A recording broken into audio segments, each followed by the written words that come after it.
The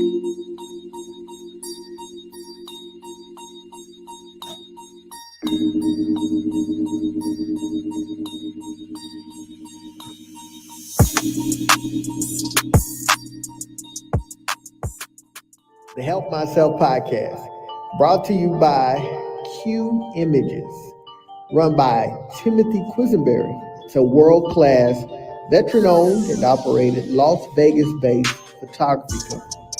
Whether you need on-site, in-studio, or on-location photography, be prepared to receive top-notch, innovative, and high-level professionalism from Q Images. While other photographers take photos, Q Images captures memories and creates experiences. Go to qimages.smugmug.com or Instagram at QUE_images. Also, the book Powered by Purpose, written by none other than your host, John M. Singletary Sr. Get your copy today at thehelpmyselfpodcast.com. Hey, welcome to the Help Myself Podcast. I am your host, John M. Singletary, and I got to put that senior in there because I got a junior. It's LJ back there. That's who I do it for. That is my co-pilot, John M. Singletary Jr. So welcome back to the most dangerous podcast in the land. You know why we call it that? Because we're taking the power and putting it back into the hands of the people it belongs to. And who are they? They are you. So I'm excited to continue our Women's Empowerment Month series. But today I'm excited to have Shronda Armstrong. I call her the Geaux Queen. She is the CEO and founder of Geaux Queen Media. And listen, I can sit here and just do a lot of talking and carrying on, but this is an amazing interview. And she really got in her bag, telling her story, talking about her passion, and letting you know that it's important to live life based on your purpose and your passion and what drives you inside. So I'm excited for all of you to hear the story of Shronda Armstrong, aka, as I call her, the Geaux Queen. So without further ado, let's get into this interview. Esme, she's a queen. This is dedicated to all my beautiful queens, all my beautiful ladies out there. She's a queen. Go queen. You got it, girl. She's a queen. You better represent. Go queen. Go queen. Go. She's a queen about her business. Queen. Working hard on a mission. Yeah. Get high, purpose driven. Purpose driven. Crown will never tilted. Go queen, go queen, go queen, go. Represent, you're a queen, oh.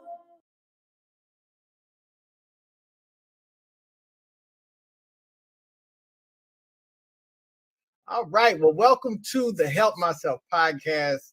I am extremely excited.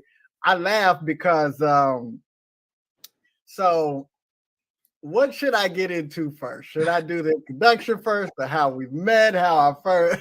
There's so much there. So how about we start with our introduction? Listen, it is Women's Empowerment Month. We here at the Help Myself podcast have done everything in our power to position ourselves as allies. As Chisa Miller said on her interview, you do not have to be one of to stand beside. And so it is my intention to continue to do everything I can to be an ally, to stand beside women in the continuous movement for empowerment and equity and inclusion, and to have diverse faces and opinions in these spaces. So I am excited to have our guest on tonight, Shronda Armstrong of Geaux Queen Media. She is a motivational speaker. She's host of the Q Chat talk show, Geaux Queen Media. And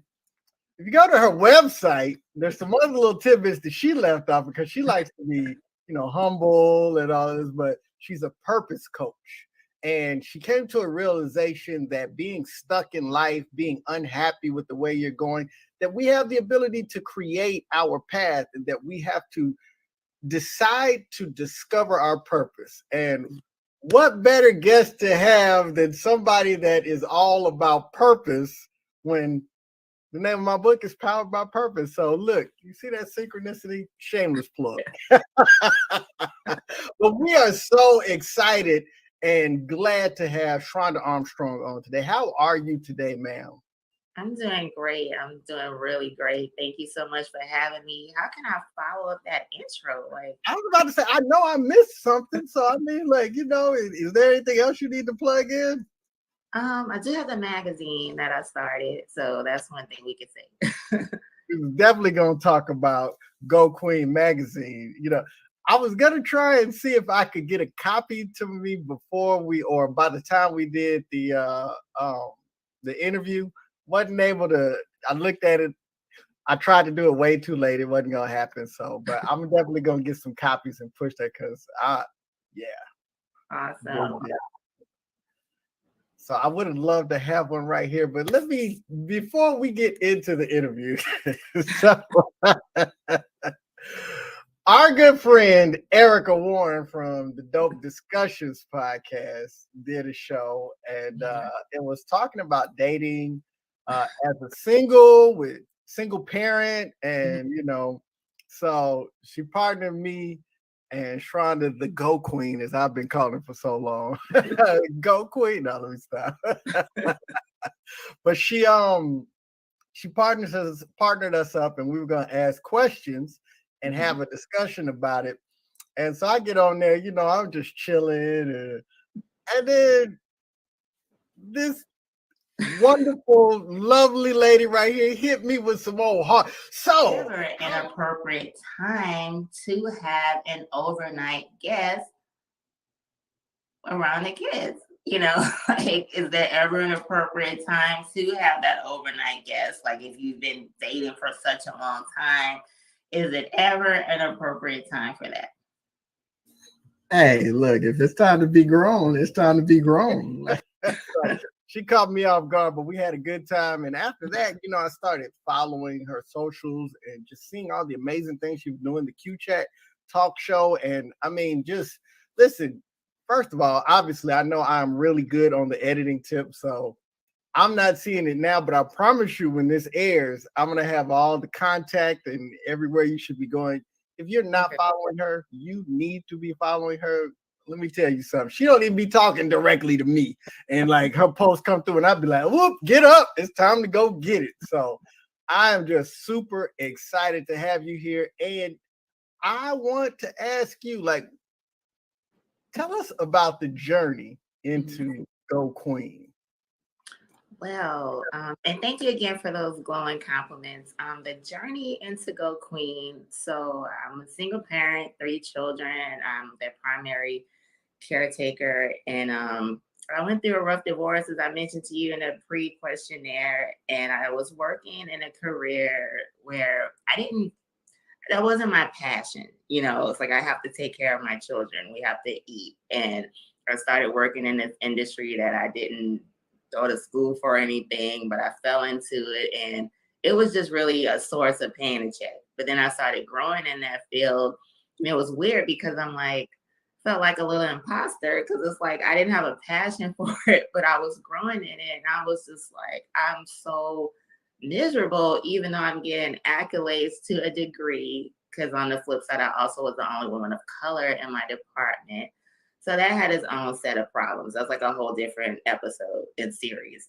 I was just like, this isn't, I didn't feel right. It's like if you try to fit a square into a circle shaped box, it's just not going to fit fully right. So every morning I would wake up for this particular job. And instead of waking up in the morning and thanking God for another day, my first thought in the mornings, every single morning, was I'm stuck. I was like, I don't want to be here. I was like, I don't feel like going here. What am I going to do? I was like, I'm not going to survive without this job, right? It was just too unhealthy. I was like, this isn't a way to live. So, long story short, there was a promotion that would have naturally fit into my seniority, and they did everything they could to like kind of weasel their way out of that because it was supposed to rightfully be mine. So, lo and behold, they just did away with the position instead. And when I went back to work, like that next day, I'm driving to my job because I had to commute to work like 30 minutes. Something told me today is the day that you finally resign, right? I had no plan, no nothing, nothing, no mapped out outline, and I went to my job that day and I sat at my desk and I was like, okay, I'm just gonna do it because I keep getting told at this particular place, like, you have this amazing energy. They had me working on like $1 million accounts, was not even compensating me. The owner of the company, he would come downstairs and say hi to me and no one else. And everyone would be like, what is it about her that, that everyone likes so much? And I started thinking about that in perspective over those few months leading to me resigning because I had never had the mindset of, I had good energy or a connection talking to people, right? And so this particular job.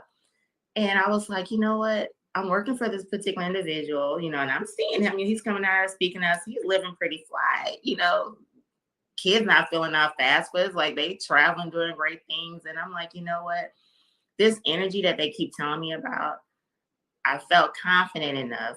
Some could even say cocky at that job, but I felt like I owned that. I was like, I'm confident enough that I think I could take this energy that these people that are not of my culture keep telling me I own and try and build for myself. I was like, I'm losing sleep over somebody else's dream because I knew my employer, he was living his dream. He had a huge company. He had employees. He's traveling. He's living it up, right? On other people's energies. And I'm like, you know what? I'm confident enough that God, I want this for myself. I want to be, if I'm going to lose sleep, I'd rather be losing it over something that has Shronda's name on it. And I left. Like I said, I didn't have a plan or anything, but I was just like, I'm going to figure this out. And I was doing every side hustle imaginable. I started with these t-shirts, right? I wrote a post one day. This is why I was still employed, about single women. And I was like, you know what? Ladies, if you're single, remember you're the privilege, you're the prize, you're the package. I never forget, this was a Sunday afternoon. The next day or so, I was like, you know what? I'm gonna put that on a t-shirt. Go Queen, you're the privilege, you're the prize, you're the package. I didn't even wear t-shirts to my job. I was, I worked in payroll. I was doing big accounts. I wasn't even dressing like that, but something told me put it on a shirt. And this was in 2019. And I'm peddling these shirts, and I said to myself, well, how can I get the message behind saying Go Queen Privilege Prize Package? Because it may seem like a slogan, but I'm saying this because I've dealt with not having self-esteem all the time. I've been to a stage in my life where I didn't look in the mirror and value the person whose reflection was coming back at me. You know what I'm saying? So I was like, how can I display what this little saying means? And another random light bulb moment, I'll start a podcast. Why not? Everybody else is doing it. So like, I'll just start a podcast. And at first it was going to be the Queens Who Quit. And I was like, you know what? People are going to be like, I don't know what quit means. So I was just like, the Q chat dawned on me.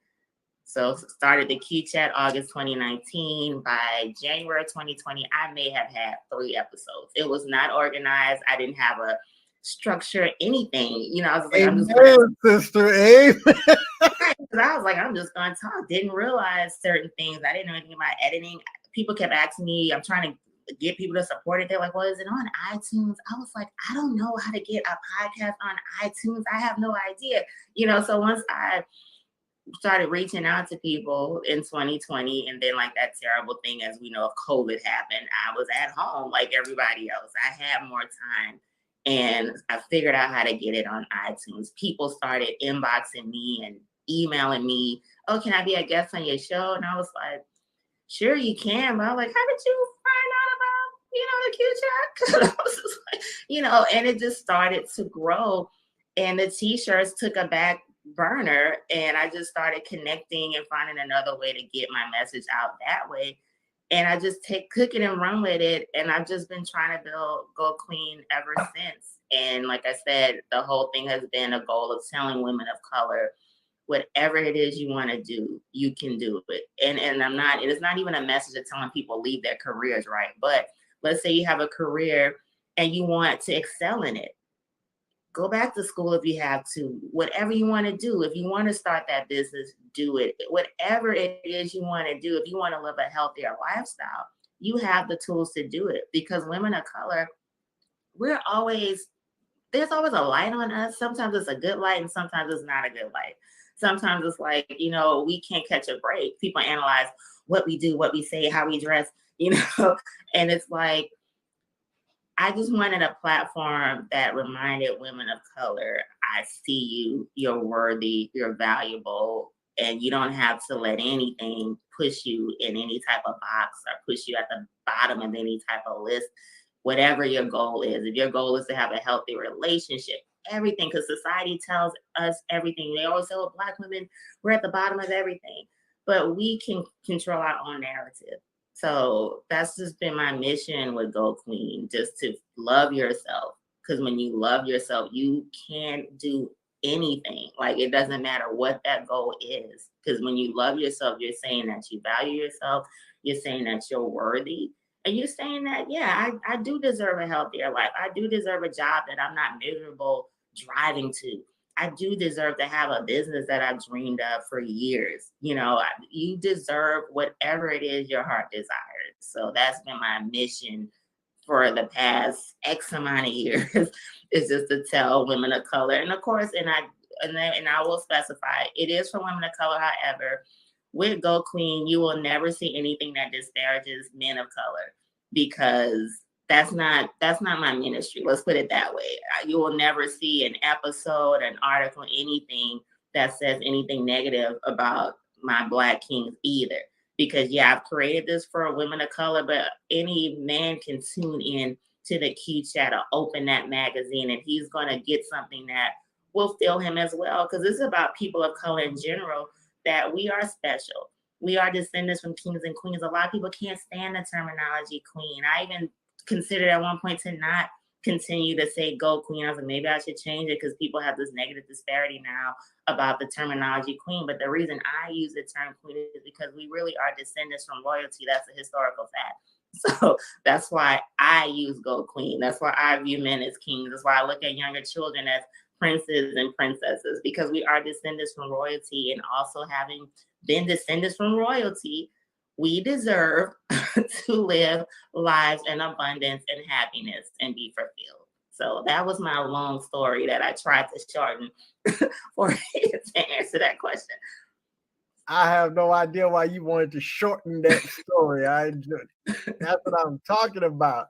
And you said something about it, like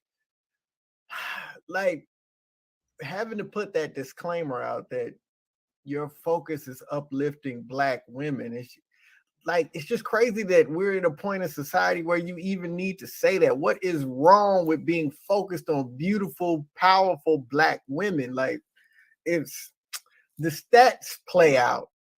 Most educated sector or popular part of the population in our country, most successful when starting entrepreneurial pursuits, small businesses, able to take on the most tasks. And this isn't just making this up. These are stats that are and then they have all of these high rates of success, but when it comes to investing, when it comes into loans that are through the Small Business Association, less than 2% of loans to small businesses go to Black women. Mm-hmm. But yet the success rate of Black women-led and owned small businesses is in the 95th percentile. Mm-hmm. And it's crazy. You think you'd switch that number and be like, hey, this is where we're going to make our money, because they are succeeding.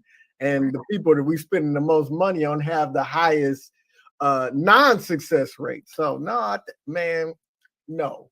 Because I think me as a Black king, mm-hmm. when I see my Black queens being motivated and inspired and the spotlight being put on them, that's a blessing to me. That's just how I feel about it. You know what I'm saying? I love to see it. So mm-hmm. So no. You said something important, and I didn't even cut you off. Just like you just said, when you see Black women highlighted, how it makes you feel. And that should be the reciprocal feeling, because there's been so many platforms that are created to tear Black women down, to tear the relationships between Black men and Black women apart. And it's really bizarre because the way we should view things is, like the saying is, a win is a win. If I see a Black man winning, I should feel special. And same thing, if you see a Black queen winning, Tupac said it. We we learned that what we got a game from a woman. We bred these kings and queens. So I just, like I said, so that's why it's really important for me to use the terminology queen, even though, like I said, it gets a lot of heat, but we really do come from something special. And it really should be a situation where, again, if you see a Black man winning, women should be like, okay, I see you, and vice versa, especially if a Black woman is winning, because we really are the crust of everything. And that's not to just, overblow, what we do, because I feel like also a lot of people say, oh, there's too many empowerment brands and all these women brunches. I feel like there's not enough. I want to see it all the time. It is not enough. Right. Like, if there's a million, there should be a billion. If there's a billion, there should be a trillion, because why not? We need to uplift each other. We have to have brands that we can look at to lift each other up. Mind you, there's younger kids watching too. There's another generation coming up as well. So yeah, they should be able to view the older generation and be uplifted. We grew up in a time, like I know I did, where I saw past people in like the 50s or 60s, and I was always looking like, wow, I loved how they carried themselves back then. It always made me feel some type of way. And I just feel like we should keep that going so that the younger generation can look and be like, okay, look at all these wealthy Black men and Black women that have these successful businesses or have these great platforms. Look what they've built. I can do it too. Like, why not? That's right. That's right. I mean, going back to a point that you said in that beautiful, beautiful introduction answer to the first question, you talked about the owner of your company living his dreams, and, they live in these kind of lives, and they had no problem getting more out of you than they would willingly compensate you for. They had no problem using you to meet all of their dreams. And it's kind of this idea, I love the term Black girl magic, but at the same time, I'm like, y'all think magic like Alakazam and some of them. No, it's work. It's called work. It's called work. It's called hard work, putting your head down, dealing with disrespect and all kind of inequities, and still making amazing things happen. Right. Meanwhile, when we talk about other communities, we talk about the owner of the company you used to work for and all that. They believe they should have the same success without having to go through the same BS, without having to work as hard.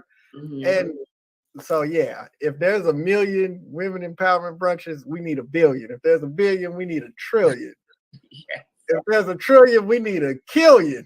Exactly. Yeah, so no, I'm with you. I'm with you. So that's how Geaux Queen Media started. You talked about t-shirts and you talked about the podcast. Let's talk about the magazine that's a newer part of Geaux Queen Media. Well, with the magazine, I had that idea in my mind for about a year and a half to just have, because I always like to have different extensions of my branding. Like, I don't know if you remember, like in the movie House Party, how like the song kept playing and the dad was like, this song is coming through the damn walls. Like, I really want it to be like, I want people to accidentally step into Geaux Queen. I want it coming through the walls, right? So I'm always thinking of different extensions and branches that I can do. And this great brother out of Florida, Antoine, that I met, he has a magazine called Apex Couture. And I was on his show, got a copy of the magazine, and I was like, I really like what he's doing. He's been doing this magazine for like 10 years or so. And I was like, this would be cool with Geaux Queen to have that extension. I kept sitting on it. I had the idea, but I was like, do you really want to add something else? But I kept sitting on it because I just felt like it would just be another extension. Like my vision is for people to pick it up in a hair salon or a Black business, things like that. So it's in my mind for the longest. I sat on it for over a year.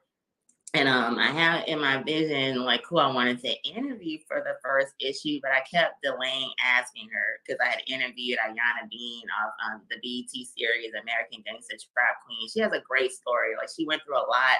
You know, she was formerly incarcerated, but her story, of course, is how she took that and found her purpose and was able to overcome that.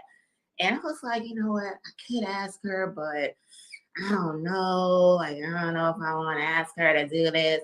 And finally, after months of thinking about this idea of her being on the cover, I was like, let me just ask her. All I can do is get a no, and I'll just move on.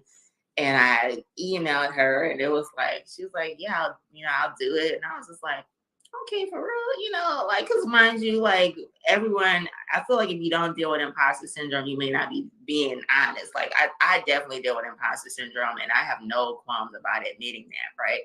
But when she said, yeah, I was like, wow. So she said, yeah. So I got the questions to her. I had the answers, everything. And that was 2021, right? Like, let's look at the calendar, right? So that was 2021. I had all this, and I still kept delaying putting it together, So I mind you, I had this amazing article from her, and I was just like, I don't know, like, I don't know if I still want to do it or whatever. And finally, I was like, okay, let me just rip off the Band-Aid because I can't play both sides. I can't sit there and say, well, I want to expand, but then be afraid to take a chance. Cause I'm like, either we always hold, I feel like we have false pressures of perfection. Like it's okay for something maybe not to work or not start off like the way you intended. Right. So I have to get that out of my mind. Like just go ahead and start it. And I went ahead and did it, came out with the issue. I was very proud of it. And things have progressed. Now, right now it's quarterly because it does take a lot of work. So I'm on issue number 5 for this year because I did take a break, as you know, for health reasons. And I already have my cover for issue number 6. And I'm excited. I have so many different women that have contributed just to this last issue alone. And I felt like, oh my God, when you look at the current issue, there's so many different women of color who contributed their stories.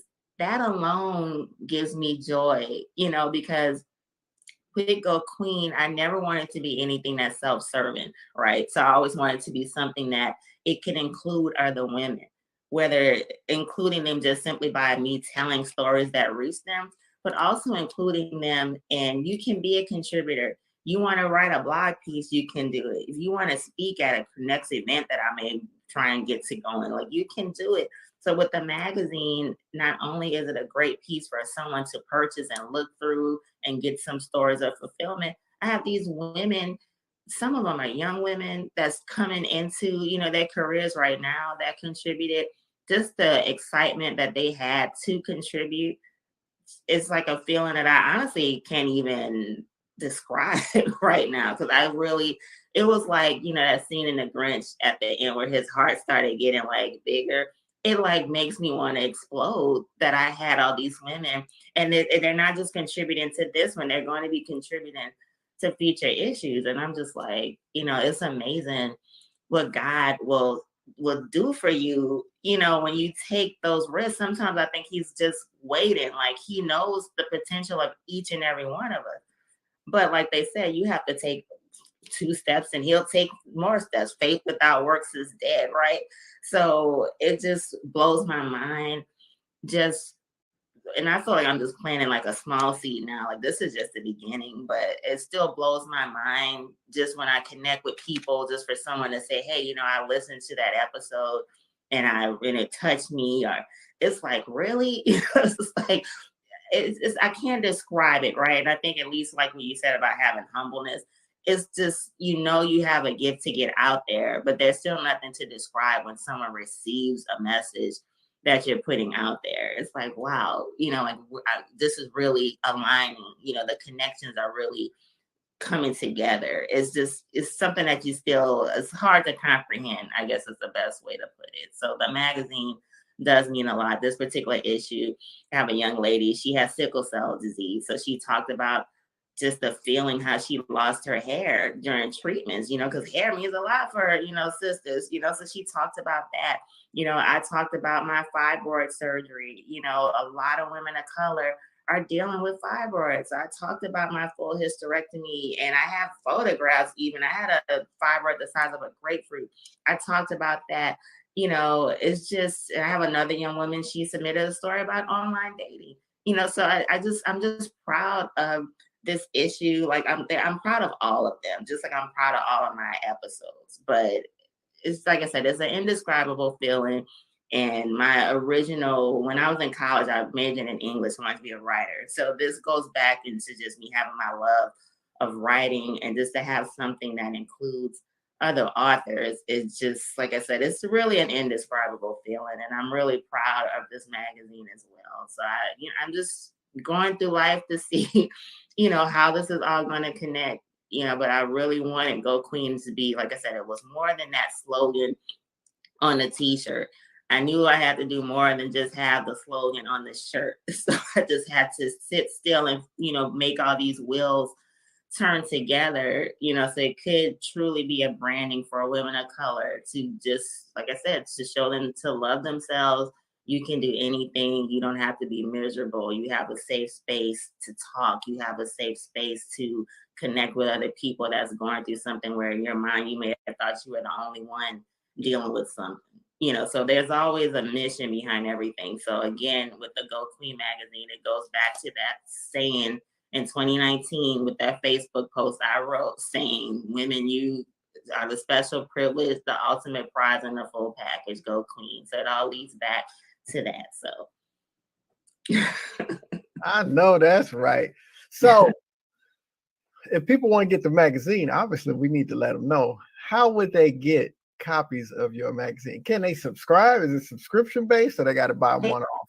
They can subscribe. They also can buy them individually. It's available in digital and print, so they can also receive the digital download. I have the first issue on the site for free. I decided to switch that so that they can get a taste of that one for free. So they can go to the site right now, www.goqueen.com. And of course, the Go is GEAUX. I am born in New Orleans, Louisiana, so I had to, give that little nod to my hometown. But you go to the website, you can view the first one for free, and you can purchase the digital, or you can get the print magazine. You can subscribe as well. I just reduced the prices too, as well, because I really want it to be something that people can enjoy. So I went ahead and reduced the prices this week too, ironically. So you can go right to the site and get that as well, and I'm really happy, with the progression of it, the stories, the covers. Every cover is like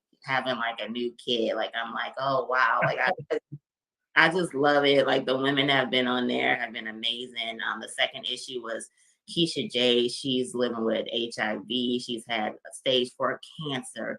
The third issue was a singer out of Atlanta. The fourth issue was Margaret Avery from The Color Purple. This current issue is Anissa Fowler. She's an international gospel singer, and she talked about the power of receiving a no. How sometimes that no is the yes that you need because it wasn't meant for you. So like I said, every story is amazing, and I'm just really proud of it.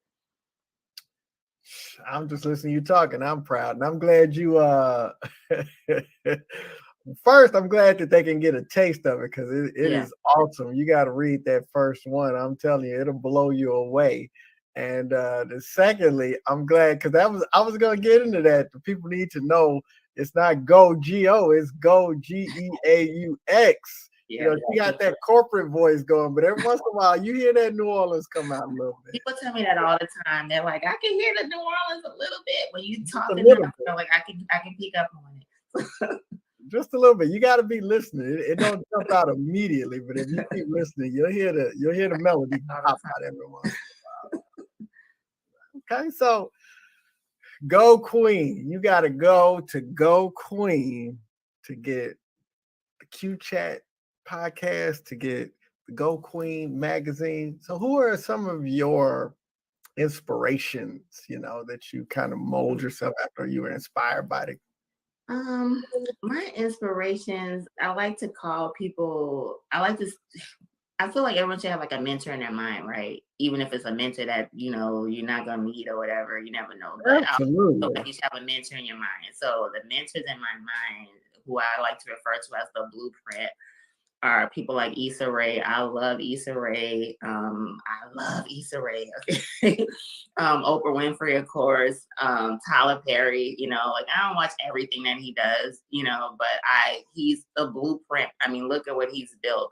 He does so much. It's kind of hard to watch it all and have a whole Yeah, life. like, he has a billion shows. Like it's impossible for me to tune in. I mean, I'm just saying, and Quinta Brunson, and each one of them have a lot of similarities in common. Tyler and Oprah, of course, they didn't have these perfect upbringings, but look what they've built. Issa, she perfected Misadventures of Awkward Black Girl. I've been watching Issa Rae for over a decade when she had these little short episodes on YouTube. And I was like, this is hilarious. And it spoke to me like being an awkward Black girl, and to see where she's at now, she did it in her own terms. And that's the thing that just gives me so much joy when I watch her stuff now, when I see where she's come from, because she's done everything on her own terms.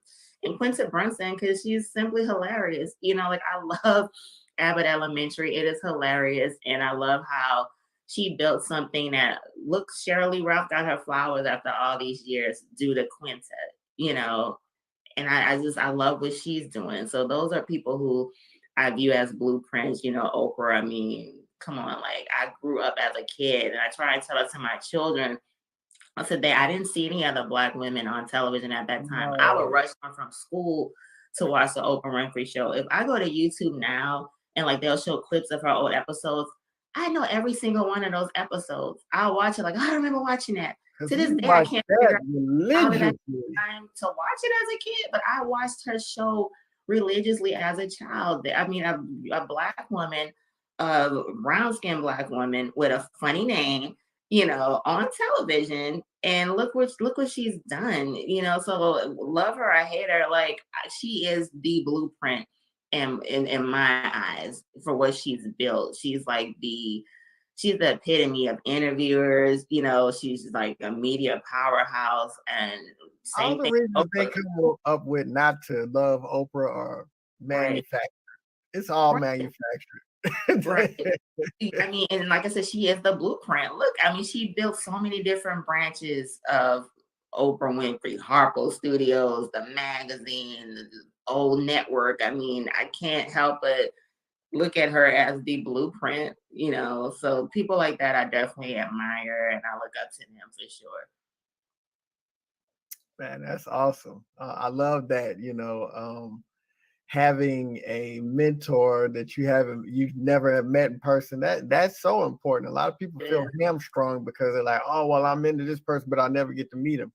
Right. No, they seek success leaves clues. So if you watch somebody that's successful, they're gonna give you some clues to how they got there. And I can't imagine how you feel that you was watching Issa from the beginning and to see the blow up, man. It feel like you was a part of it, don't it? Exactly. And that's exactly how I feel whenever I see her in anything, whenever I see her winning an award. I'm sitting there like she thanking me, in her speech, because I was one of the few, well, not the few, but I was one of the groups of people that watched her from the beginning. And I remember when I saw Misadventures of Awkward Black Girl, I was telling everybody I could, hey, did you catch this show on YouTube? I was like, she's so funny. I'm like, the show is a trip, because it was these little episodes, like mini episodes, like 3 to 5 minutes. Right. And it was so hilarious. And I was like, who is this girl? And I would tell everybody I could, like, oh, you need to catch this show. So just to see where she's at now. And of course, Insecure was like my show. So I was so absolutely a day one, because most of us went back after Insecure hit, because you're a real day one. Right.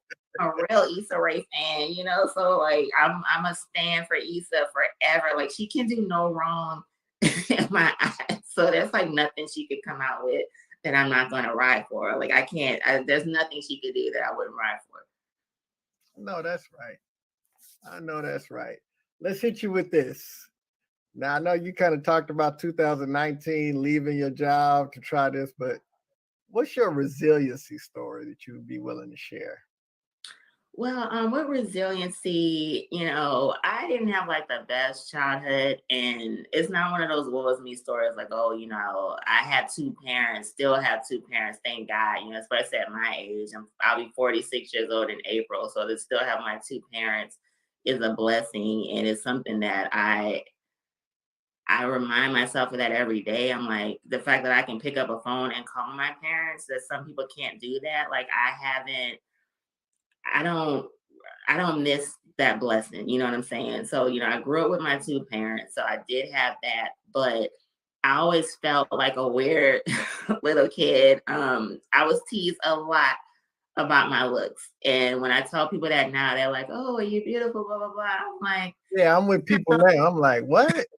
but if people knew, like I was called ugly all the time, and I say I was teased excessively about my looks for a long time.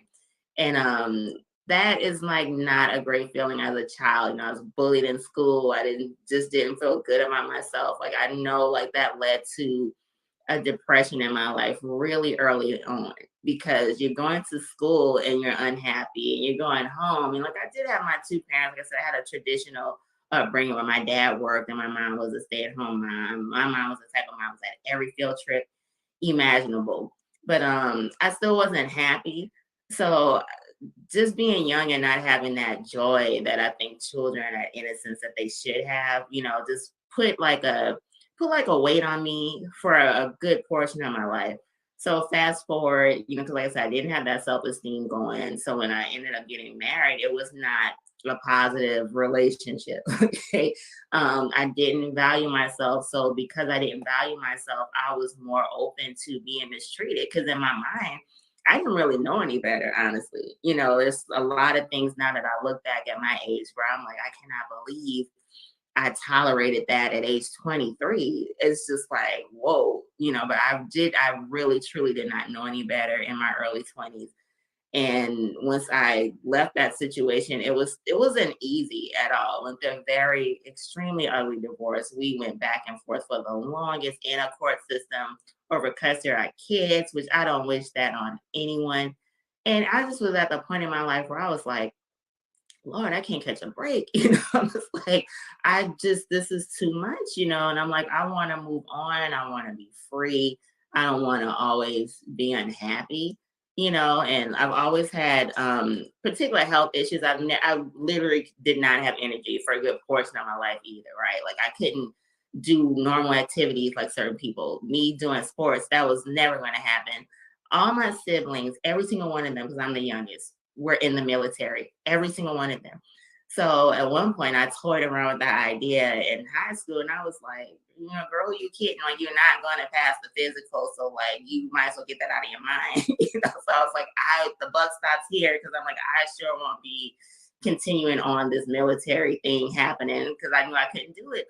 So a good portion of my life, I think, was filled with things that I couldn't do, right? Can't do. It's like you can't have a healthy marriage. You can't feel good about yourself. You can't physically do this, right? So that was really wrapped up in my mind for the longest.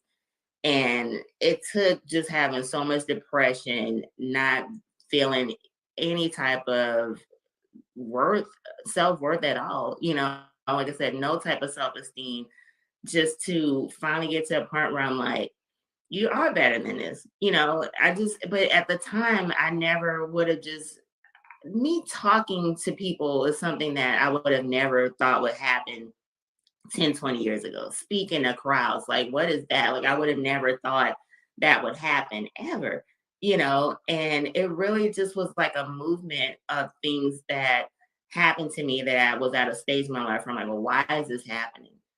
Because I think why some people don't connect to motivational speakers is because they give you this, they fart glitter, right? Everything's great, perfect. They don't tell you how they got to where they're at now. And with me, I couldn't figure out how can I get out of this, right? I felt like I was in a pit. It was just sinking even further because I knew I wasn't happy. I didn't value my life. And I'm like, this is obviously not a way to live. And mind you, I was a mother. I had to have more for my wife in order to pour out to my children, right? And it got to the point where I just started to grow. And while I was going through these terrible things, going through a bad divorce, going through a court system, I was just like, what, why is this happening to me? But in order for me to literally wake up in the morning, right? Because like I said, I felt hopeless.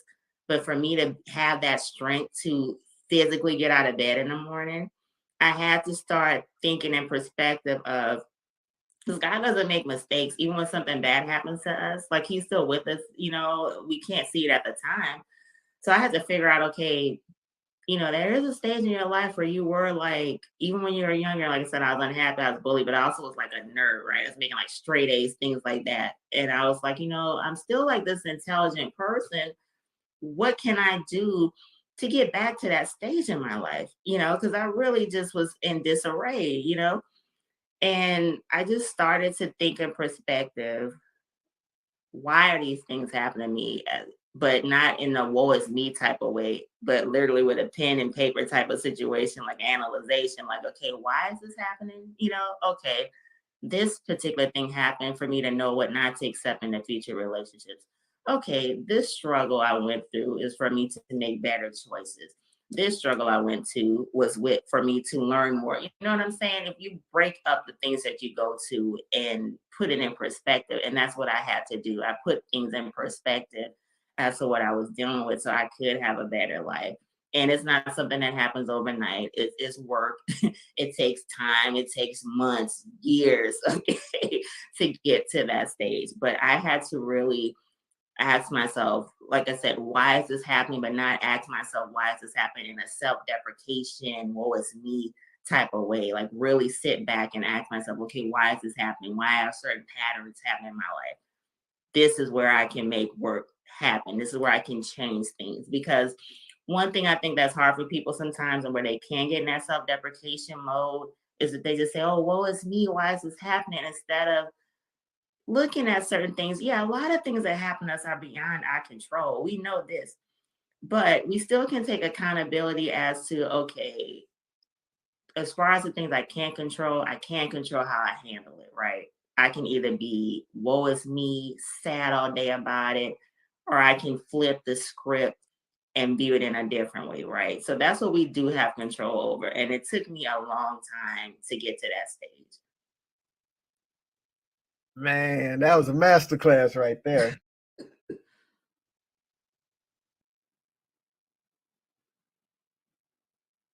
My son ran in on me. So, look, I know I've kept you for a good amount of time, but before you leave, you have some parting thoughts for us and a motto or mantra that you live by that you want to share with us before we let you go?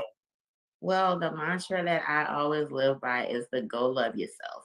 And because again, I feel like self love is the fuel to every decision that you will make in your life. If you apply self love to it, change your life. And I don't just mean, my ladies, I don't mean just go and get a pedicure, go and get you some new hair. What? No, I mean truly, and I mean truly, truly, truly love yourself. Self love means I'm not going to be in this particular relationship that's not fulfilling me anymore because I love myself more than that. Self love means this job ain't working. Okay, I'm stressed out. My pressure's high. I'm gonna either go start my business. I'm just going to simply go find another job. Like we have other options. Self love means I'm not going to be in a state of depression anymore. I will go get therapy. I will talk about what I'm going through because I deserve not to feel down like this. You know what I'm saying? So I always say, go love yourself. And I don't just mean, like I said, it's not about the material things. It's not about the going, get your pedicure and get your nails done. That's great too, because we should adorn ourselves. So don't get that one messed up. But truly love yourself. Look at your life, the things that you feel may not be working, the things that may be keeping you up at night, the things that's weighing you down. You deserve to get out of that. And self-love is truly the key to it. Will change your life when you really look at yourself. Look at yourself like you a big deal. Okay. Look at yourself like when you walk in the room, people are turning their heads, they're applauding you. in their own minds. Look at yourself in that degree. Look at yourself like a trophy, like the Oscars is about to happen tomorrow. Look at yourself like that moment when someone announces that they won and they get super excited. Look at yourself like that prize, and it will change your way of thinking, and it will truly change your life. Listen, man, look, what else can we say? What I can say is go follow. She calls herself Shronda. I call her the Geaux Queen. I like that. But go follow her on all the socials. Go to GeauxQueen.com. Listen, I'm telling you, thank you so much for your time today, for those Thank words. you. I'm just sitting back here. I'm like, wait a minute, I'm supposed to be part of this interview, but I'm sitting back enjoying all of this.